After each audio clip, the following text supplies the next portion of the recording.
like usually when you're a director, you have a crew of people you want to keep working with. Yeah. And I respect Gunn for always finding room for the people he likes to work with. He's like Gunn, Nolan, Wes Anderson, Spike Lee. There's a bunch of these directors. Actually, Tarantino. I feel like all these directors have their key people that they're like, I have a role. Those crews. Say what? Sorry. Sam Jackson's in 2 of those circles. Yeah, he's in all the circles. He's Uncle Sam. He's all over. That's all. I don't doubt for a second we will see Sam Jackson in a Nolan film at some point, and we might see him in an Anderson film. If not, if he hasn't already done a cameo in one of those. But all this to say, when you have those people that you like to work with, and I know recently there was like a whole thing about how. Oh, it was Pratt. Chris Pratt and Nolan are both people who've openly said, if you're going to have people on a set, just make sure there's no assholes. And so I get it. Like, I get that these directors like working with the people that they don't consider assholes. I like that.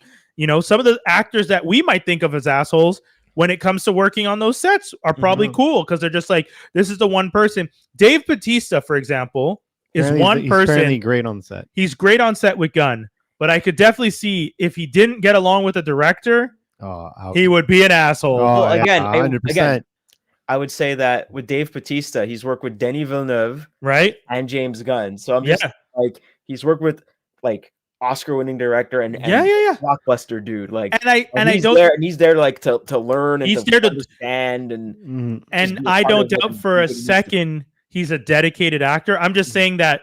All those directors he's worked with, he has good relationship. If ever he was in a situation where he's with a director he doesn't get along with, he's the type of person that I could see being like, because we've seen him off of set where he like talks about how, like, for example, the situation with Disney with James Gunn, where he really immediately was like, I'm out if he's out. He ran his mouth really hard, and it's just like, you don't care about the relationships that you might be burning in this moment. And that's interesting to me. And that's the type of energy I feel he would have if he doesn't get along with the director. But he's also had not to say that's a bad thing. He's also had a unique life, right? Like before wrestling, he was essentially broken poor.